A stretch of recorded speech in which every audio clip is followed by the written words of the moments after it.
É um privilégio poder estar diante de vocês aqui hoje.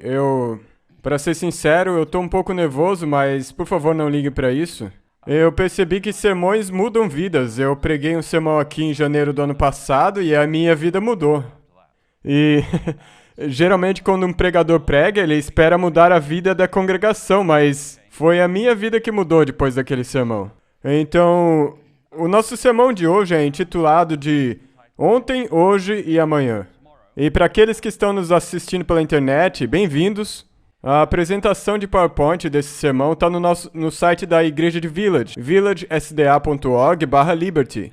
E se você baixar a página, tem 2 botões de download, e um deles é para baixar essa apresentação aqui. E também tem alguns documentos que eu faço referência nesse sermão, e eu acho que todo mundo devia ler, porque ele apela aos cristãos da América. É um documento muito poderoso. Mas o nosso sermão de hoje é chamado Ontem, Hoje e Amanhã. E eu vou simplesmente refletir sobre o fato de que a história, ela se repete. E nós estamos fadados a repetir as falhas e erros da história se nós não tomarmos um pouco de tempo para estudá-la. Porque a humanidade, ela não muda. A condição humana não mudou muito nos últimos 6.000 anos. Além de ter piorado moralmente falando, eu não acho que nós estejamos melhorando como raça humana. Ao crescer, a minha filha gostava de assistir a série chamada A Estrada para Avonlea. E se vocês já assistiram essa série que tem a Anna Green Gables, a história se passa na província de Prince Edward Island, no Canadá, em 1880, 90 e 1900. E nas séries você percebe que as pessoas mais jovens sempre estão empolgadas com as tecnologias mais recentes, o telégrafo, o telefone, o motor a vapor, banheiros dentro de casa, os avanços da medicina, etc. E quem assiste a série sabe que 1914 está perto de chegar.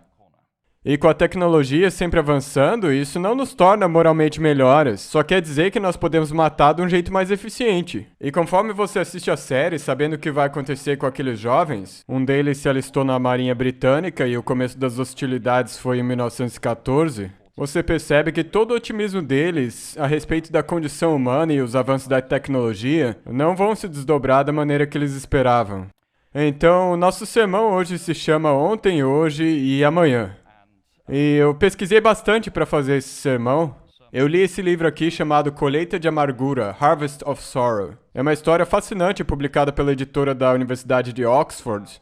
E ele fala sobre o que aconteceu no Holodomor na Ucrânia, o genocídio da fome dos ucranianos de 1929 a 32. E quando meu filho veio para casa durante o Natal, eu li o livro chamado O Grande Terror, escrito pelo mesmo autor sobre o que Stalin fez ao povo soviético de 1937 a 39, onde ele eliminou milhões de pessoas do seu próprio povo. Eu também li a biografia de Stalin, que é uma história fascinante. E eu encorajo que vocês gastem um tempo estudando história, porque daí vocês podem entender o que está acontecendo hoje em dia. A tentativa de eliminar e tentar apagar a história de uma nação é meramente a tentativa de tentar prepará-la para um sistema de totalitarismo no futuro. Quando as pessoas não sabem quem são, de onde vieram, elas estão muito mais abertas para a sugestão e imposição do mal. Então eu convido que vocês inclinem suas frontes e nós vamos abrir com uma palavra de oração. Amado Pai no céu, nós estamos muito gratos pela liberdade que nós temos e porque podemos passar esse sábado juntos. Pai, eu te agradeço por tu ter nos guiado durante essa pandemia. Eu te agradeço pelo dom da vida, saúde e força. Obrigado por, de fato, nós podemos arrazoar juntos. E eu oro, Deus, para que, ao compartilharmos esses momentos aqui hoje de manhã, eu oro para que o Teu Espírito nos toque. Eu oro para que nós não apenas cresçamos em conhecimento, porque ele é apenas um símbolo que soa, mas para que nós cresçamos em amor para com os nossos irmãos e irmãs e uns aos outros. Nos abençoe com o poder do Teu Espírito Santo e que os anjos guardem esse lugar. Fale através de mim, é minha humilde oração. Em nome de Jesus eu peço. Amém. Quando você pensa no céu, a maioria das pessoas gostaria de ir para o céu. Eu ainda estou para conhecer alguém que acredita no conceito do céu, mas não quer ir para o céu. É uma coisa marcante nas Escrituras que tem um verso muito famoso, Apocalipse 12, verso 7, que diz: E houve o que no céu? Houve batalha. E isso é como que uma nota dissoante que houve batalha no céu. Nós não gostamos da ideia de que tenha guerra no céu. Nós meio que gostamos que essa guerra esteja no passado, sabe? O início do grande conflito, quando Satanás desafia Deus. Mas a ideia que houve guerra no céu meio que choca o nosso pensamento. As palavras que o apóstolo João usa ali, ele diz kai egeneto polemos. Polemos, é daí que vem a palavra polêmica. Essa palavra que foi traduzida como batalha no céu é a mesma palavra que nós usamos quando dizemos polêmica.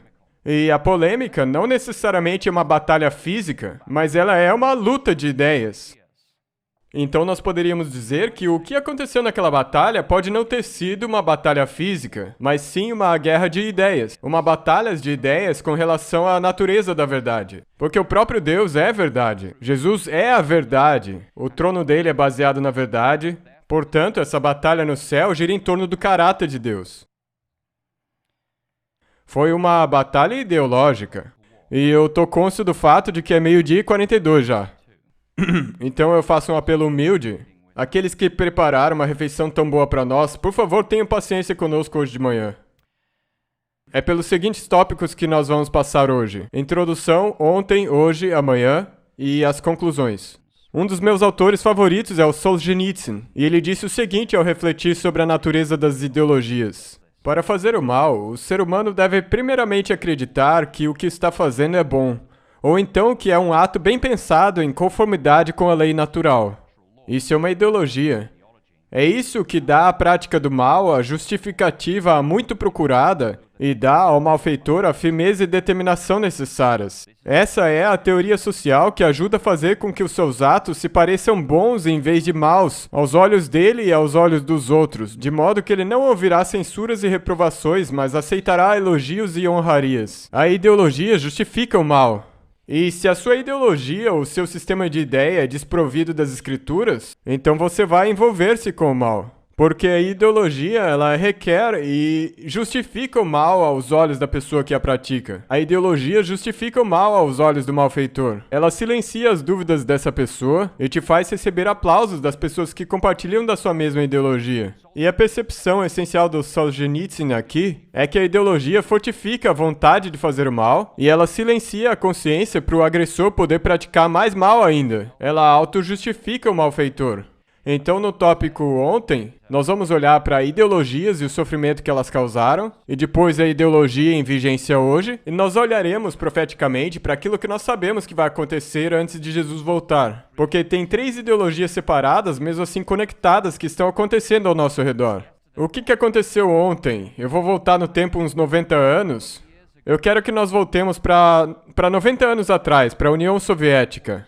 Em 1932 e 1933, milhões e milhões de pessoas morreram por uma fome causada artificialmente, que se estendeu desde a Ucrânia, passando pelo norte do Cáucaso, até o Cazaquistão na Ásia Central. Aqueles que sobreviveram não tinham nem forças para enterrar as vítimas. Muitas pessoas simplesmente deitaram nas suas casas, nos seus vilarejos, e esperaram a morte chegar. A história da viúva de Sarepta, que disse, essa é a minha última refeição, eu vou comer e depois morrer, se repetiu literalmente em milhões de lares ao redor da União Soviética. Essas vítimas eram supervisionadas por esquadrões bem alimentados de oficiais do Partido Comunista. Isso foi o clímax do que Stalin chamou de revolução vinda de cima, na qual aproximadamente 50 milhões de pessoas pereceram. Talvez esse foi o maior crime da história humana. Existia uma piada na ex-União Soviética que dizia, quem que foi Hitler? Ah, ele foi um ditadorzinho aí na época de Stalin. Então Adolf Hitler pode ter matado seus milhões, mas Stalin matou suas dezenas de milhões. Então, por que isso aconteceu? Como que isso aconteceu? Bem, depois da Revolução dos Bolcheviques em 1917, Lenin e depois o Stalin passaram a ver os camponeses da Rússia e da União Soviética com suspeita e como que com um desdém ideológico. A maioria dos camponeses eram ortodoxos, eles não aceitaram a ideologia ateísta. O foco do Stalin e do Lenin estava nas fábricas e nos trabalhadores nas cidades. E eles tinham pouco entendimento de como o setor agrícola na verdade funcionava. Logo, toda a estratégia soviética, o plano de 5 anos, o novo plano econômico, o grande salto adiante e todos esses, foram tentativas de fazer a realidade se ajustar à ideologia. E mais cedo ou mais tarde, quando a realidade é forçada a respeitar uma ideologia, essa realidade vai ser mais uma vez ser exercida. É tipo alguém que fede, não importa o quanto ele tente disfarçar, uma hora dá pra perceber. Então a realidade sempre vai triunfar sobre a ideologia. E Stalin não conseguiu fazer o setor agrícola se conformar com a sua ideologia socialista. Então ele decidiu que iria nacionalizar ou fazer com que o Estado fosse dono de toda a produção alimentícia dentro da União Soviética. Ele queria garantir o suprimento de grãos para as cidades e também ele queria esmagar a cultura nacional ucraniana. E por que isso era importante? Porque a Ucrânia na época, assim como hoje em dia, era como que o celeiro do mundo. E nós vivemos graças a uma camada de 10 centímetros de solo fértil. Se você tirar essa camada de solo fértil, a humanidade já era. Dizem que por volta de 25% dessa camada de solo fértil está dentro das fronteiras da Ucrânia. É uma parte muito, muito valiosa do planeta Terra.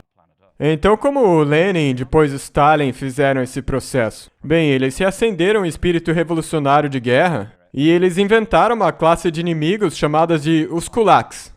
Agora, o conceito do que era um kulak era algo muito fluido. Lenin alegava que os kulaks eram os camponeses ricos que exploravam os camponeses mais pobres, porque eles emprestavam dinheiro para eles com bastante juros e assim empobreciam seus vizinhos. Essa era a justificação ideológica. Os camponeses ricos estão explorando e oprimindo os camponeses pobres. Mas, na verdade, a coisa era muito mais complexa. Sabe, se um camponês pobre que não tinha nenhum animal conseguisse ter uma boa colheita por 2 anos e com isso conseguisse comprar uma vaca ou um cavalo, ele se tornava então um kulak.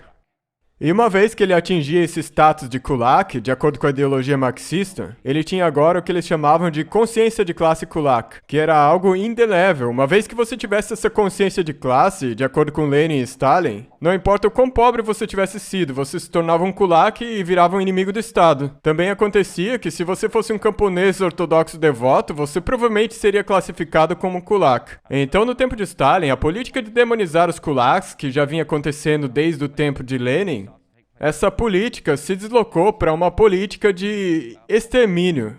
Esses são os livros que eu falei, e caso alguém queira ler, é uma história fascinante. E aqui o que Stalin disse em 1929. Nós somos de uma política de limitação das tendências aproveitadoras dos kulaks para uma política de eliminação dos kulaks como uma classe. Então, de 1929 a 1932, Stalin deu um golpe triplo na cabeça dos camponeses dos Estados Unidos, da União Soviética. A primeira parte foi a desculaquização, a segunda parte foi coletivização forçada, ou seja, a eliminação de toda a propriedade privada, obrigar as pessoas a entrarem em fazendas coletivas, e a terceira parte foi o que hoje conhecemos como o Holodomor, uma fome artificial. Agora, essa primeira parte, a desculaquização, significa que os kulaks foram demonizados na mídia oficial. O jornal oficial da União Soviética, ou do Politburo, era chamado de Pravda, que ironicamente significa verdade, e ele era basicamente um pacote de mentiras. Então, quando os editores do Pravda entenderam o que Stalin queria fazer, eles decidiram demonizar essa classe da sociedade que anteriormente todo mundo enxergava como pessoas normais. Ou seja, fake news motivadas por ideologias. Isso não é nada de novo.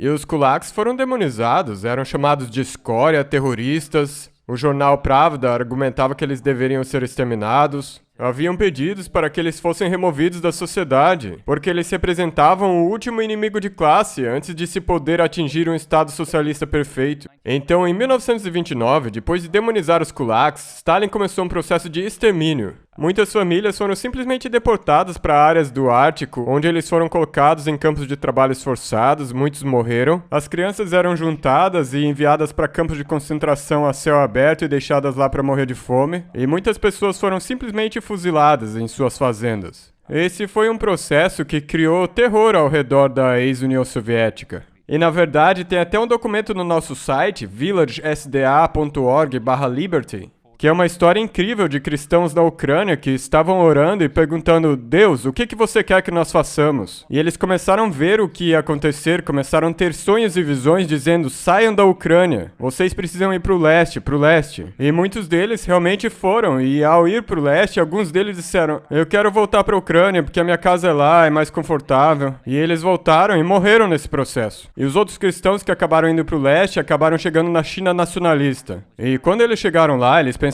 Deus nos trouxe a um lugar seguro. Mas eles continuaram tendo sonhos e Deus ainda falava para eles: continuem, continuem. E muitos ficaram na China, onde eles foram alcançados pelo Exército Vermelho e pelo Mao Tse-tung e morreram também. Mas os que continuaram chegaram a Taiwan e a maioria desses conseguiu ir de lá para o Canadá.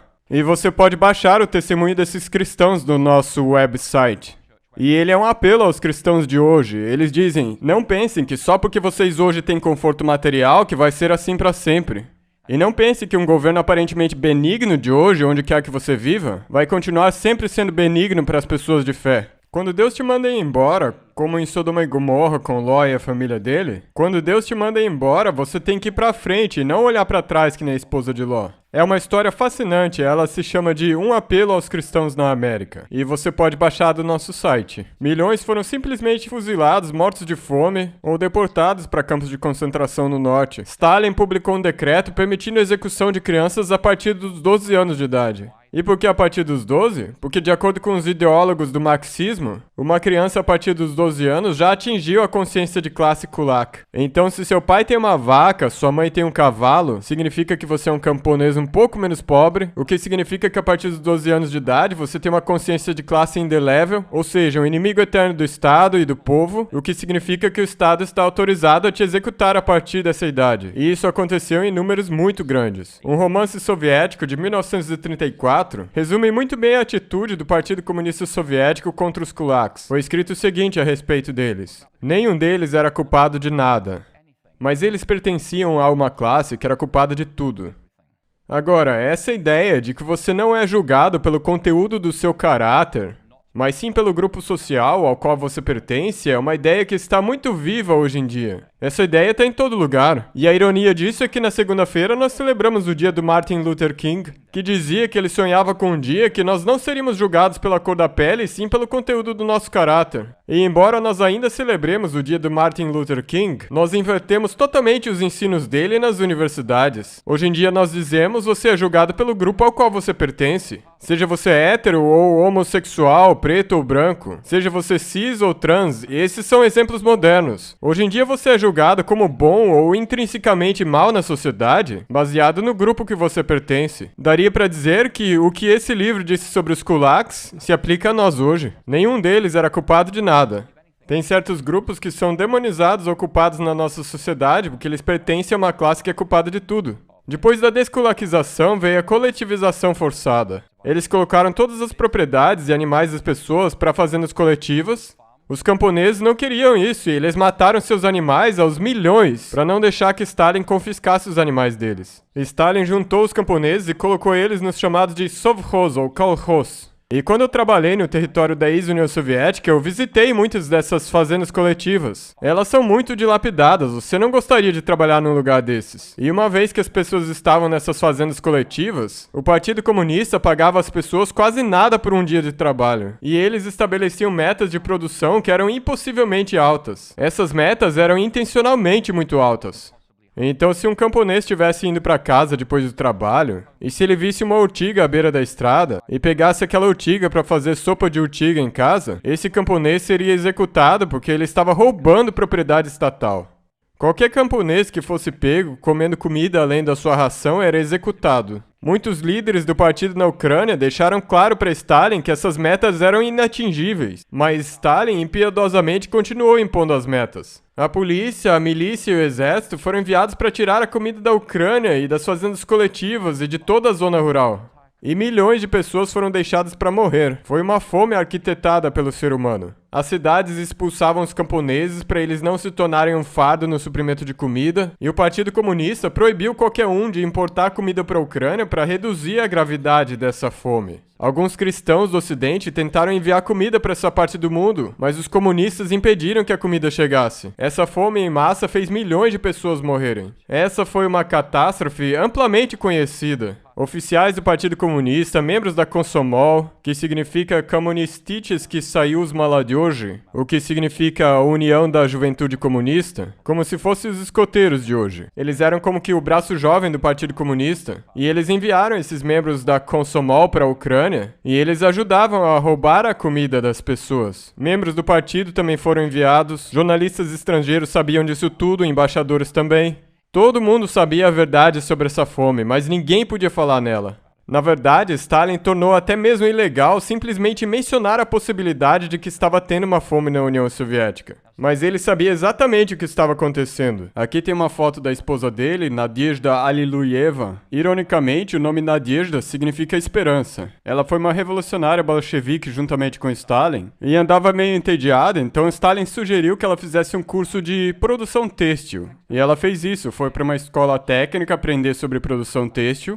E lá ela conheceu vários jovens que tinham participado da desculaquização e da coletivização forçada na Ucrânia. E eles contaram a ela o que estava acontecendo. Contaram dos horrores do canibalismo, das crianças cercadas e fuziladas ou abandonadas para morrerem. Eles contaram os horrores de vilarejos e cidades inteiras onde todo mundo morreu de fome. E isso deixou a Nadezhda horrorizada e ela confrontou Stalin a respeito disso. Ele disse que ela estava caindo em propaganda trotskiana, ou fake news, como nós hoje diríamos. E ele se certificou de que a esposa nunca mais iria ouvir daquilo. O que ele fez? Ele expurgou cada estudante que participou da desculaquização e da coletivização forçada. E o que isso significa? Significa que eles foram para campos de trabalhos forçados ou simplesmente fuzilados, às dezenas de milhares.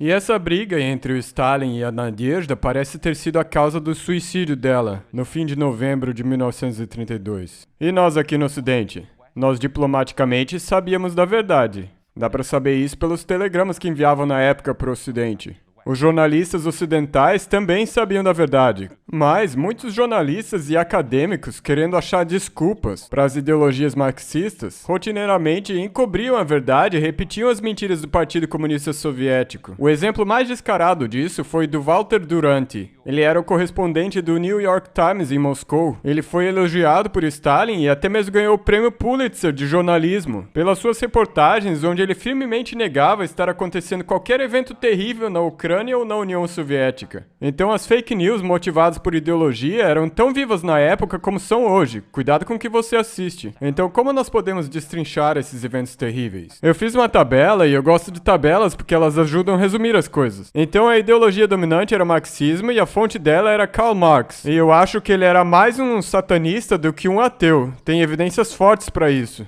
O escopo da ambição era a revolução mundial ao longo das classes sociais, e a natureza dessa divisão social, ou seja, que grupo nós vamos demonizar, era ao longo das classes sociais. E na época eles demonizavam os kulaks. E quem eram os perseguidores? Eram os membros da Komsomol, a juventude comunista, e os membros do Partido Soviético.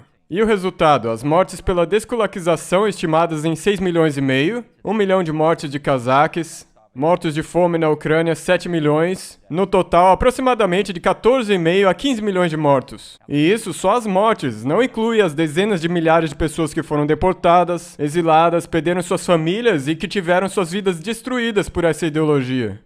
Seja grato por viver na América. Seja grato por essa ideologia perniciosa ainda não ter tomado conta da nossa nação. E agora, hoje. Bem, hoje, essa ideologia marxista se mutou no que nós respeitosamente chamamos de marxismo cultural. E ele tem múltiplas manifestações e está em todo lugar ao nosso redor. Ao ouvir aqui o painel da Escola Sabatina, vocês ouviram uma referência à ideologia de gênero que tem sido forçada às universidades no Ocidente, especialmente nas universidades americanas. E essa teoria crítica cultural diz basicamente que existem opressores e oprimidos. E essas coisas são baseadas nas relações de poder. E um guerreiro da justiça social é alguém que tenta desfazer essa opressão, que tenta equalizar essas relações de poder na sociedade. E é claro, tem a pirâmide do vitimismo, a hierarquia do vitimismo dentre esses grupos oprimidos.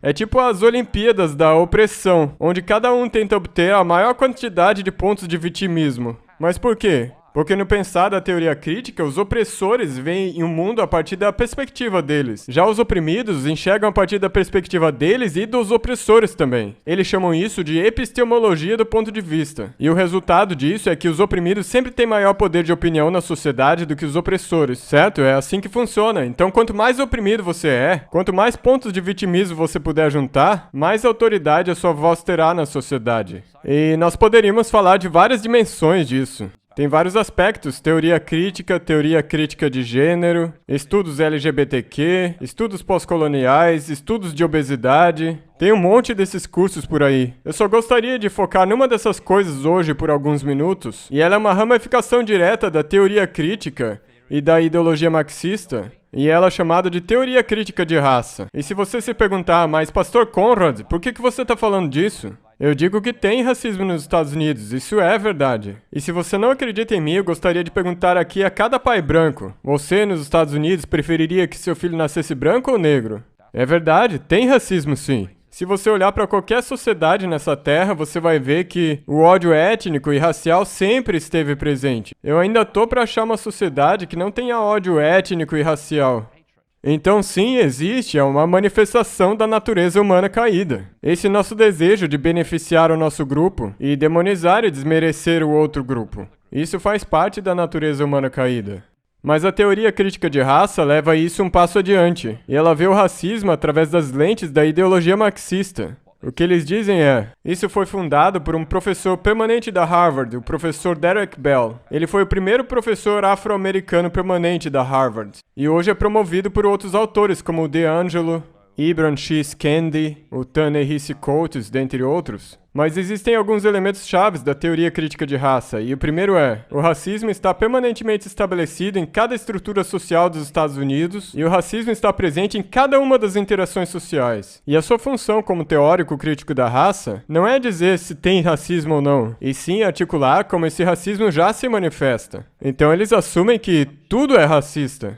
Agora, é claro, se eu afirmar que essa igreja é racista, eu posso estar falando da igreja ou do edifício. Se eu disser que os membros são racistas, então quer dizer que a congregação precisa de uma mudança de coração. Mas se eu falar de racismo sistêmico, o que significa é que não só a congregação é racista, mas o próprio edifício, a estrutura é racista, portanto tudo tem que ser demolido. Esse é o objetivo: eliminar a Declaração de Direitos e a Constituição e substituir ela pelo superestado marxista. É por isso que eles dizem sistêmico, porque daí o sistema inteiro tem que ser substituído. Então a permanência do racismo é um dos ensinos deles. Branquitude como propriedade, o argumento de que todo branco é conivente com o racismo, porque eles têm uma característica misteriosa chamada de branquitude. E daí tem a contranarrativa, que é uma outra crença, que contesta as experiências dos americanos predominantes brancos e os padrões normativos que eles têm. Por exemplo, ser pontual, dizer a verdade, trabalhar para sustentar a família. Essas coisas estão sendo vistas como componentes do que é descrito como supremacia branca. Ao invés disso, a teoria crítica de raça promove contar histórias das minorias oprimidas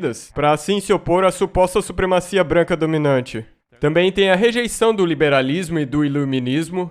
Então a teoria de raça crítica rejeita padronizações de testes escolares, rejeita a ideia da meritocracia, são contra a ideia de desconsiderar a cor da pessoa em entrevistas de emprego, rejeitam o próprio conceito de igualdade diante da lei ou de oportunidades iguais. Isso é importante, porque se você acreditar em oportunidades iguais, você tem que aceitar resultados desiguais, certo? Numa sociedade você não pode ter oportunidades iguais e resultados iguais. Se você tiver oportunidades iguais, algumas pessoas vão pegar essa oportunidade igual e se tornar um alcoólatra ou um viciado em drogas. E eles vão destruir a vida, já outras pessoas vão trabalhar duro e subir na vida. Então a teoria de raça crítica não busca por oportunidades iguais, mas sim eles procuram por equidade, ou seja, resultados idênticos. O que basicamente é como o sistema do comunismo. A teoria de raça crítica rejeita raciocínio jurídico, racionalismo e também a neutralidade da lei constitucional. Ela também ensina o que é conhecido como uma hipótese de convergência de interesses, que é um ensinamento especialmente pernicioso. O que esse ensino diz é que quando uma pessoa branca ajuda uma pessoa negra, eu vou explicar bem grosseiramente aqui hoje, me perdoem, quando uma pessoa branca ajuda uma pessoa negra, eles só fazem isso para perpetuar a supremacia branca e a opressão contra os negros. É isso que é a hipótese da convergência de interesses. Significa que os meus interesses convergem com os interesses da supremacia branca. E a conclusão lógica disso é que quem é branco, por definição, é uma pessoa má. E ou vai ter que ter segregação ou vai ter que ter extermínio. É essa a conclusão lógica da hipótese da convergência de interesses. E é por isso que hoje em dia, em algumas faculdades, tem cerimônias separadas de formatura para raças diferentes. Dormitórios segregados por raça estão reaparecendo nos Estados Unidos. Começou como um movimento de direitos civis e se mutou nesse marxismo cultural, que diz: um grupo étnico não pode estar na presença de outro, porque um desses grupos está sistemicamente oprimindo o outro. Mas quando eu olho para essa igreja hoje e vejo pessoas de toda língua, tribo, nação e povo, eu digo, louvado seja Deus. O reino de Deus diz que nós podemos e nós iremos transcender aquilo que Satanás semeou no nosso meio para nos dividir. Nós podemos sim amar o nosso irmão e irmã, porque só existe uma raça, e ela se chama raça humana. Nós não somos diferentes raças. Então a teoria da raça crítica também rejeita o conceito de verdade como realidade objetiva, já que ela é um resultado da filosofia ocidental, rejeita casamento hétero em favor do casamento homossexual, e também rejeita o conceito de uma família nuclear. E em resposta a isso, eu vou dizer que talvez o maior problema que nós temos nos Estados Unidos hoje é o problema de garotos que não têm pais. E isso através de todos os grupos étnicos. E à medida que nós vemos os divórcios crescendo em todos os grupos étnicos, nós temos visto um aumento na quantidade de garotos que não têm pais, e garotos precisam de pais. Meninos precisam de pais para guiar, mentorar e criar eles. Já a teoria de raça crítica rejeita um conceito de que um pai seja necessário. Eles alegam que garotos sejam criados pela comunidade, e de preferência uma comunidade homossexual.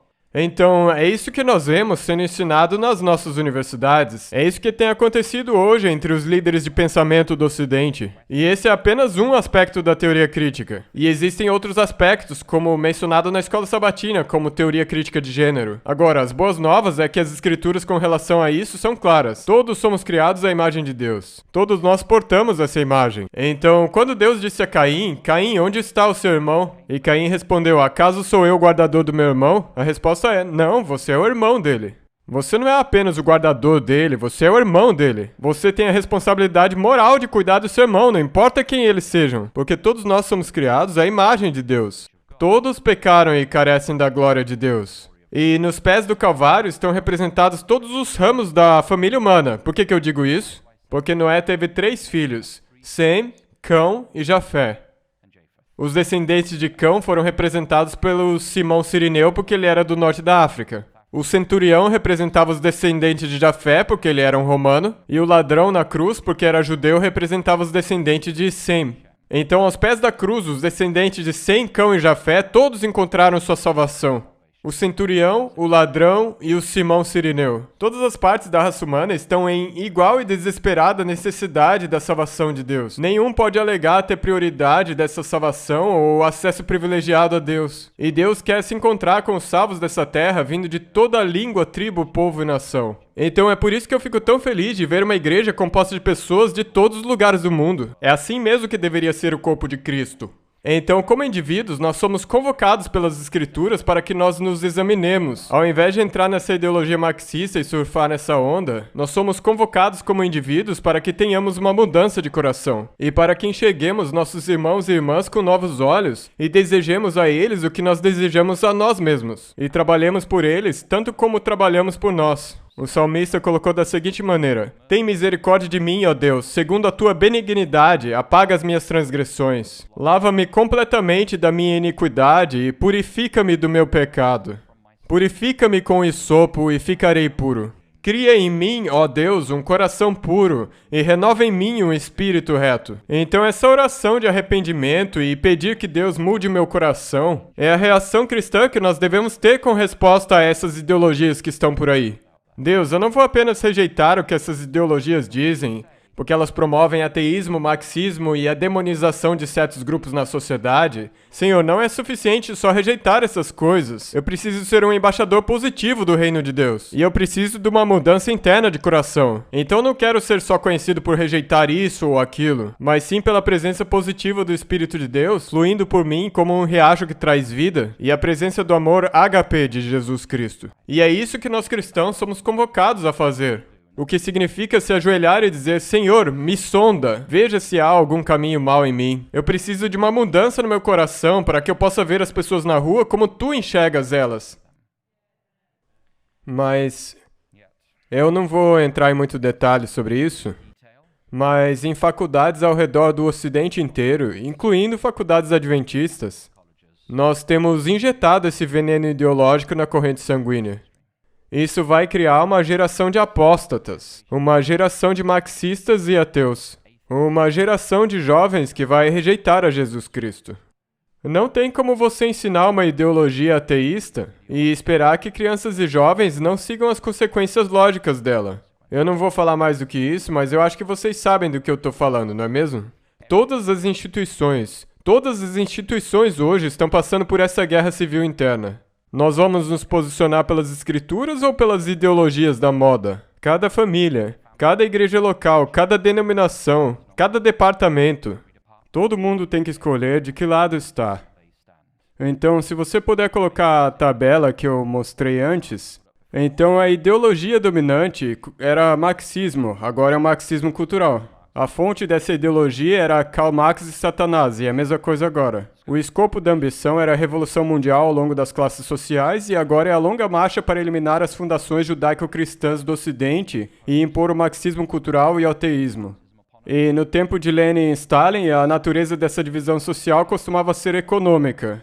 Já hoje em dia é racial, se você olhar para a teoria de raça crítica, é gênero, se você olhar para a teoria de gênero crítico, e é a sexualidade e a orientação sexual, se você olhar para os estudos LGBTQ. Atualmente, tem muitas divisões sendo impostas em nós. Em particular, a teoria de raça crítica passou de ser os kulaks para os brancos. E poderia ser os heterossexuais, poderia, por exemplo, ser as pessoas que estão no casamento heterossexual. São esses os grupos demonizados. E os que foram os perseguidores, hoje em dia nós não temos mais os Komsomol ou o Partido Soviético Comunista. Mas atualmente, em termos da teoria da raça crítica, nós temos aqueles que se auto-intitulam antirracistas. O que significa, vai ter que parar de testemunhar o evangelho no campus da sua faculdade, na sua empresa, na sociedade. Esse é o efeito prático disso. E no lugar do resultado, o que costumava ser milhões de mortos, agora, com esse novo marxismo cultural, nós temos a cultura do cancelamento e a destruição da sua vida profissional, pessoal, social e financeira. Isso é uma coisa muito real. E existem pessoas aqui nessa igreja hoje que sabem muito bem o preço a ser pago por se posicionar pelo que você acredita, mesmo dentro de instituições que carregam o nome da Igreja Adventista. Hoje em dia nós temos a cultura do cancelamento muito bem viva e saudável, e isso é uma coisa que jamais deveria acontecer. Nós deveríamos estar nutrindo, encorajando e defendendo as pessoas que se posicionam pelo que é certo, ao invés de demonizar e cancelar essas pessoas porque eles ousaram desafiar as ideologias da moda que tem por aí. E agora nós chegamos ao amanhã. Eu tô tentando ser rápido porque o tempo tá passando rápido, não é mesmo? O que vai acontecer amanhã? Essa mesma divisão ao longo de linhas ideológicas, ela tá vindo na nossa direção. Agora, a notícia ruim é que antes de Jesus voltar, vai acontecer um tempo de angústia como o qual nunca houve. Daniel 12, 1-2. A notícia ruim é que vai ter perseguição dos santos de Deus antes de Jesus voltar. Nós não podemos mudar esse fato. Nós não podemos escolher ser espectadores nessa batalha. Mas quando Deus convocou Jeremias ao ministério profético, ele disse: sim, a batalha vai ser difícil. Ele disse para Jeremias, mas eu estarei contigo na batalha.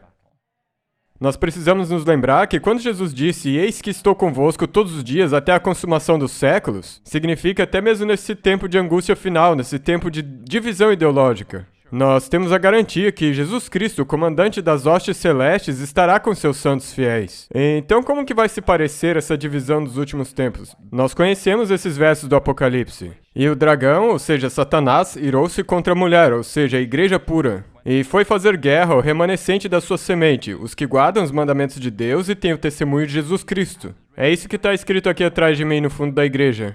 Então, Satanás vai guerrear contra os filhos fiéis de Deus até o final. Se você acredita que só porque você é um cristão nascido de novo, você está imune aos ataques de Satanás, pensa de novo. Você é o alvo dos ataques dele. Hoje mesmo eu estava lendo o livro de Jó e disse que Satanás vagueava pela terra como se fosse o domínio dele. E Jesus disse, Satanás é o príncipe desse mundo. E você pode dizer que os poderes globalistas desse mundo estão sob o controle de Satanás. Eles não têm as melhores intenções no coração. E nisso que Satanás vagueava pela terra, Deus diz a Satanás 2 vezes: sim, eu sei que você anda pela terra como se fosse sua, mas você considerou o meu servo Jó? Ou seja, um homem fiel no planeta Terra, ou uma mulher fiel, é como uma reprovação ambulante a ele alegar que é soberano nessa terra. E essa pessoa poderia muito bem ser você.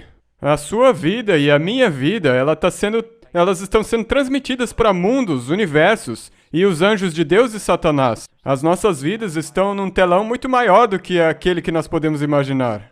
Deus pode estar dizendo agora mesmo nos conselhos celestes: você considerou a minha serva fiel que vive na cidadezinha de Barren Springs? Não, Satanás, você não é dono dessa terra, porque tem um irmãozinho ali cujo coração é verdadeiro.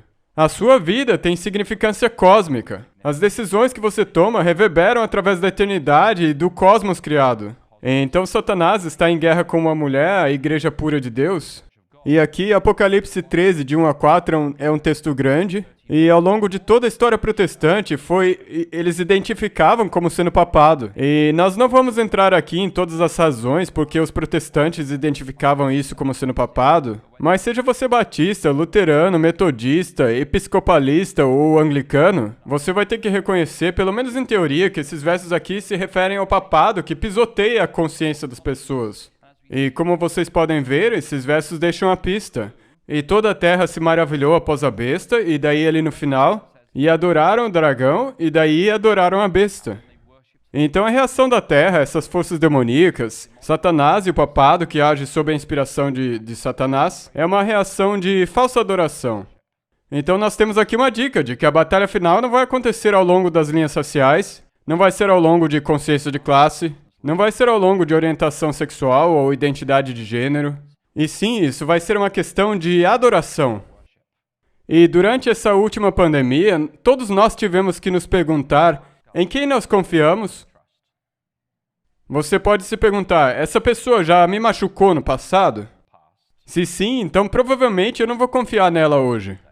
Essa pessoa ou instituição já mentiu para mim no passado?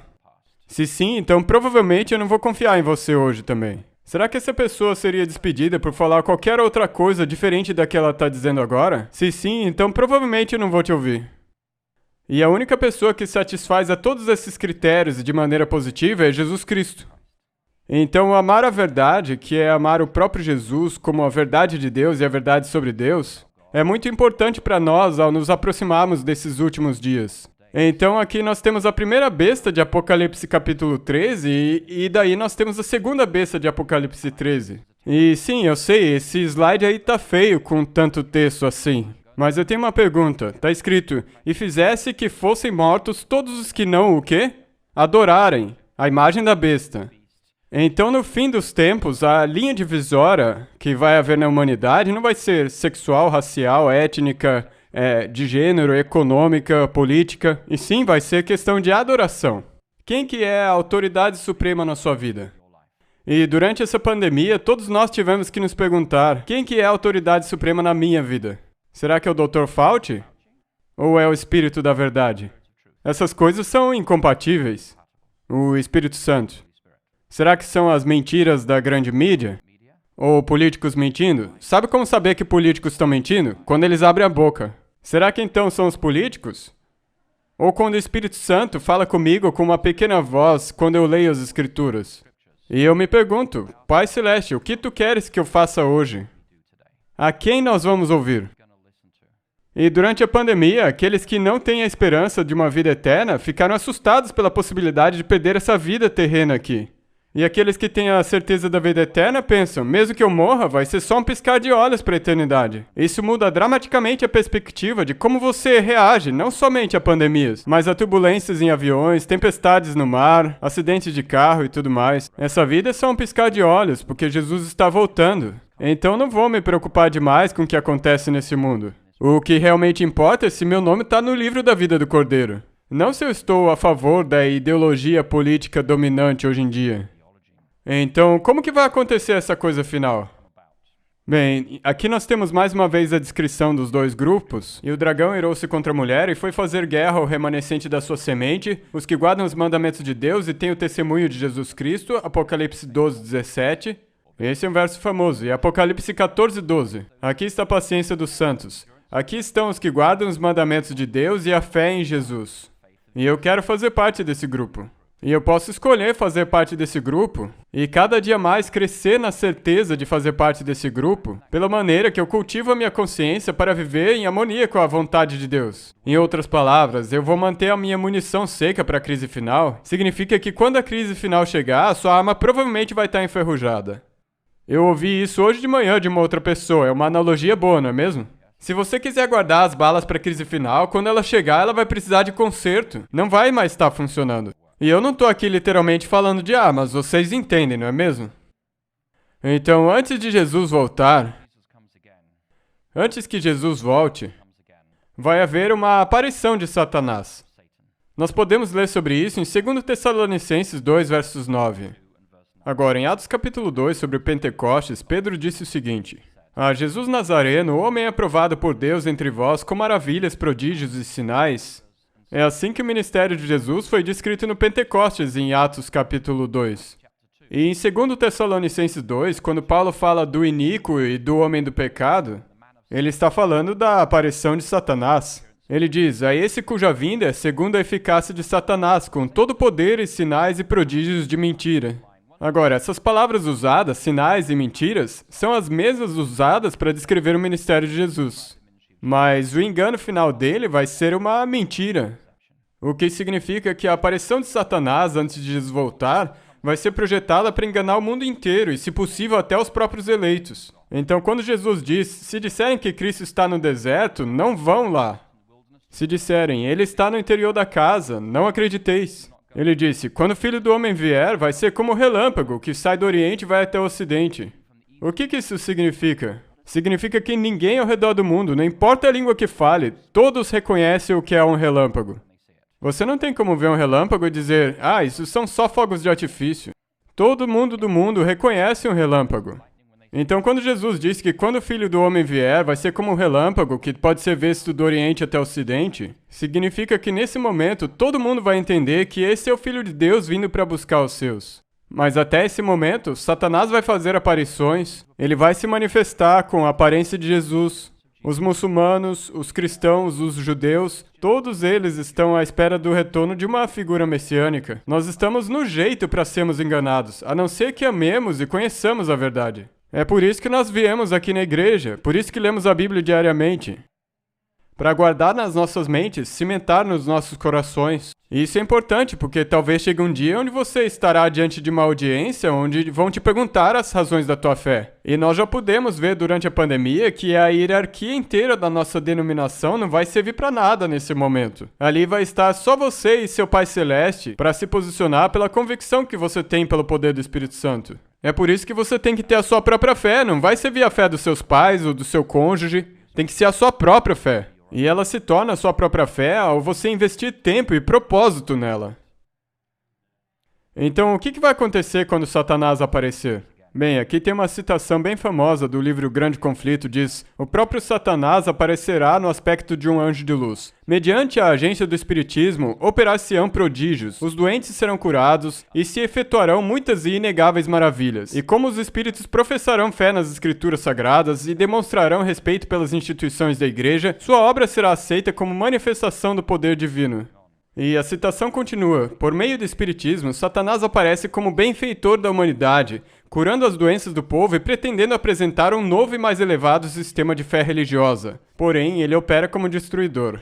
Ao mesmo tempo em que aparece aos filhos dos homens como grande médico que pode curar todas as enfermidades, trará moléstias e desgraças até que cidades populosas se reúnam à ruína e desolação. Mesmo agora, ele está em atividade. Nos acidentes e calamidades no mar e em terra, nos grandes incêndios, nos violentos furacões e terríveis saraivadas, nas tempestades, inundações, ciclones, ressacas e terremotos, e em toda parte sobre milhares de formas, Satanás está exercendo seu poder. Destrói a seara que está a amadurecer, e seguem-se fome e angústia, comunica ao ar infecção mortal e milhares perecem pela pestilência. Estas visitações devem se tornar mais e mais frequentes e desastrosas. A destruição será tanto sobre o homem como sobre os animais." E então o grande enganador persuadirá os homens do quê? De que os que servem a Deus estão motivando esses males. A classe que provocou o descontentamento do céu atribuirá todas as suas inquietações àqueles cuja obediência aos mandamentos de Deus é perpétua reprovação aos transgressores. Declarar-se-á que os homens estão ofendendo a Deus pela violação do descanso dominical, que este pecado acarretou calamidades que não cessarão antes que a observância do domingo seja estritamente imposta, e que os que apresentam os requisitos do quarto mandamento, destruindo assim a reverência pelo domingo, são perturbadores do povo, impedindo a sua restauração ao favor divino e à prosperidade temporal.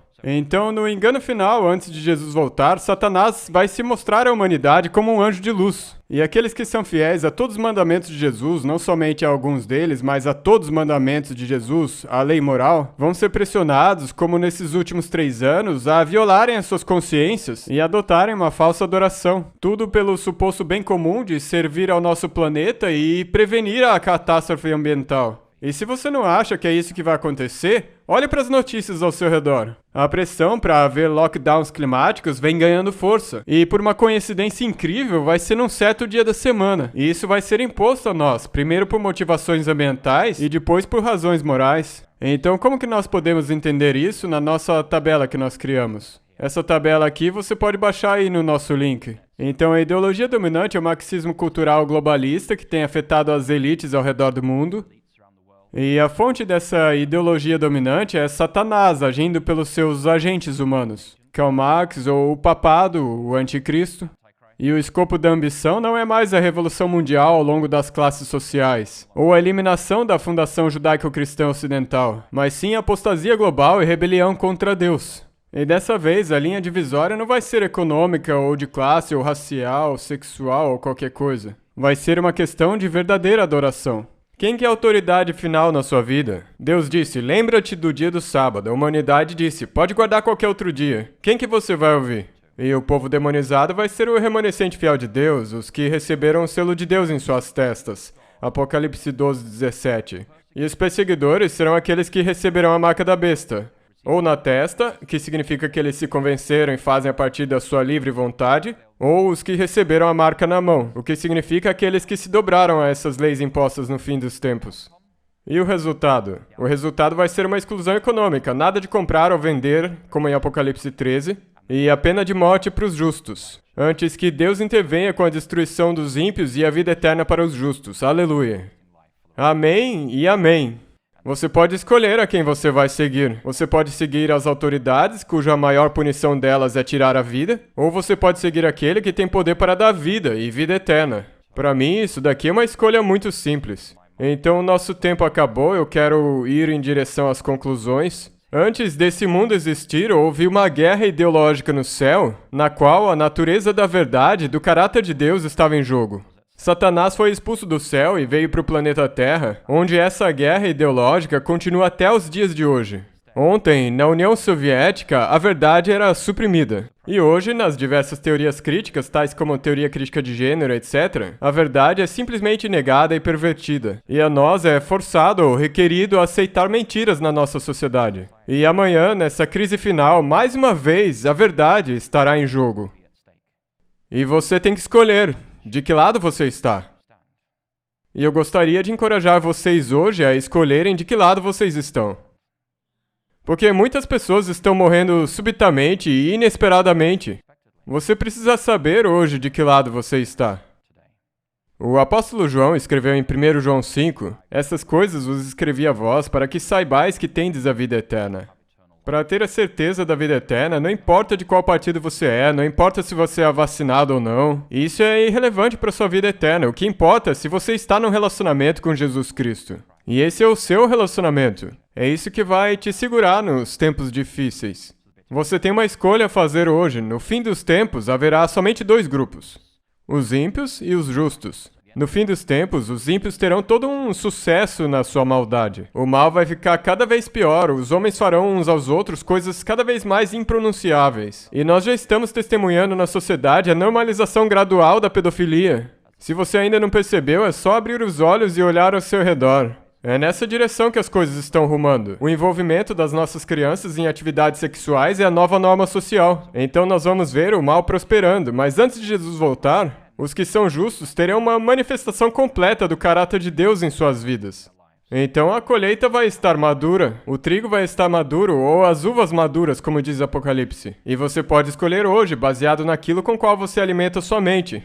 Você está rumando em direção ao trigo maduro, ou são as suas uvas que estão ficando maduras? Então, no fim dos tempos, há o florescimento da justiça de Deus e o florescimento da maldade de Satanás. Você pode ou escolher receber a marca da besta quando for imposta, e vai ser imposta. Nós vimos nos últimos 3 anos como decretos podem aparecer do dia para a noite. Mesmo sendo contra a Constituição, eles são impostos do dia para a noite. Ou você pode escolher receber o selo de Deus na sua testa. E eu oro hoje para que o Espírito Santo te cele e te mantenha seguro até aquele dia glorioso. Você pode escolher hoje se você vai se envolver em falsa adoração, se você vai se envolver com a falsa adoração de muitos deuses falsos desse mundo, ou você pode escolher a verdadeira adoração e se livrar dos deuses desse mundo. E ao passar pela pandemia, nós podemos nos perguntar: que deuses que têm controle sobre mim? Será que é a minha carreira? Será que é o meu emprego? A minha hipoteca? As minhas finanças? Aplauso social? Respeito social? Será que são esses os ídolos que estão me prendendo?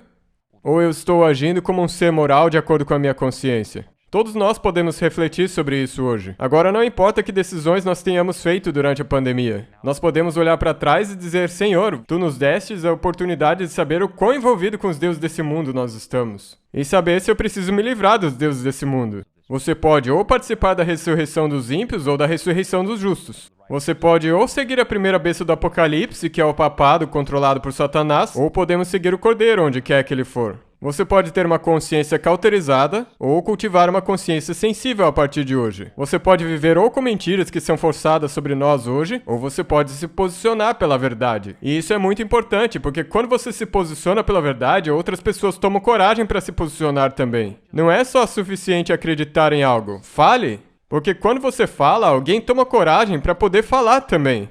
E, portanto, a verdade poderá ser ouvida. E as crianças que estão hoje aqui, como que eles vão saber qual é a verdade revelada de Deus, se nós, como adultos, tivermos com medo de dizer qual é a verdade revelada de Deus? Tem surgido gerações que não conhecem a palavra de Deus. Eles vivem em confusão moral como Nínive, não sabem distinguir a mão esquerda da mão direita. Porque cristãos bem-intencionados, que querem ser bem-educados e se dar bem com as pessoas, não mais têm a coragem moral de dizer: assim diz o Senhor. Você pode escolher viver entre mentiras ou se posicionar pela verdade. Você pode buscar conforto nessa terra, ou por aquela cidade cujo arquiteto e edificador é Deus. Se você buscar a vida fácil, você vai perder tudo. Mas se você guardar o seu tesouro no céu, então quando Jesus voltar, você vai receber aquele lar celeste que nunca vai passar. A escolha é sua. Qual escolha que você vai tomar? Um dos meus hinos prediletos é o Once to Every Man a Nation, mas a gente não vai cantar ele aqui hoje. Mas eu gostaria de ler aqui uma parte da letra. Uma vez a cada homem e nação, chega o momento da decisão. Na luta da verdade com a falsidade, pelo bem ou pela maldade. Uma grande causa, um novo Messias, prometendo o sucesso ou a destruição.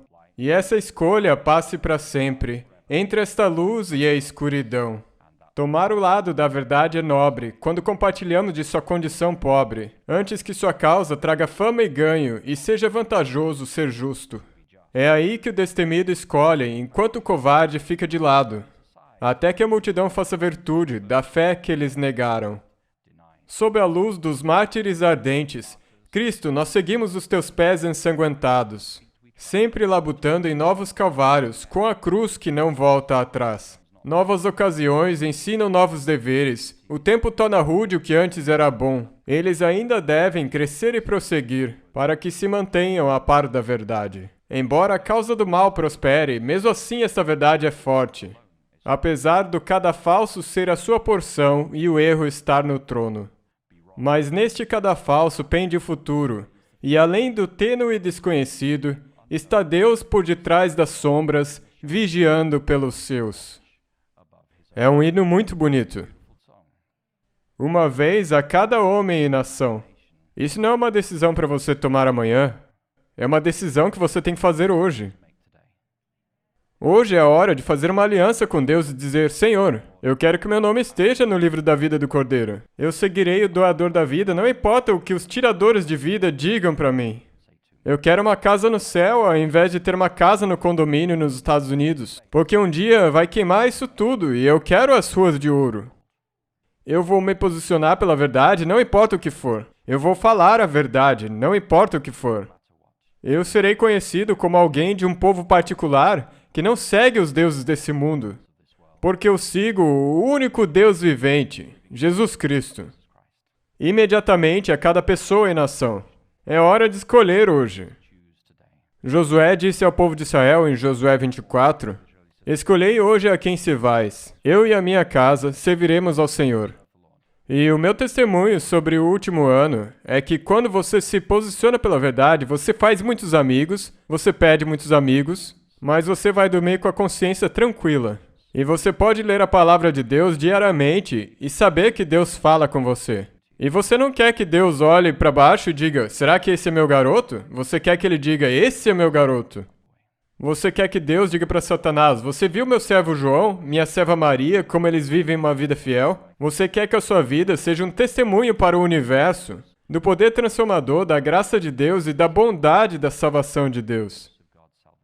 Então eu convido a vocês hoje, se vocês quiserem tomar uma decisão por Jesus Cristo, então tome a sua posição comigo aqui hoje, diga, Senhor, eu quero me posicionar pela verdade, não importa o que for. Embora o erro esteja no trono, embora neste cadafalso penda o futuro, embora em nosso meio haja irmãos e irmãs cancelados, está Deus por detrás das sombras, vigiando pelos seus. Antes de cantarmos o hino final, inclinemos a nossa fronte e vamos fazer uma oração de consagração. Querido Pai Celeste, nesse dia de sábado, nós estamos aqui, daria para dizer, de joelhos dobrados, pedindo o Teu perdão pelo nosso passado, pedindo a Tua graça para o nosso presente e pedindo o enchimento com Teu Espírito Santo para o nosso futuro. Que nós não sejamos conhecidos como americanos ou britânicos, ou seja lá de onde nós venhamos, mas que nós sejamos conhecidos como povo de Deus deste dia em diante e por toda a eternidade. Guia-nos, ó grande Jeová, que nós possamos brilhar por Ti, embora a escuridão se acumule ao nosso redor. E eu oro, Senhor, para que o que quer que venha em nossa direção, que as pessoas percebam que os membros dessa congregação e os que nos assistem pela internet são seguidores do e passaram tempo com o Rei dos Reis que virá e Senhor dos Senhores. Obrigado, Pai, por ouvir a nossa oração. Em nome de Jesus pedimos. Amém.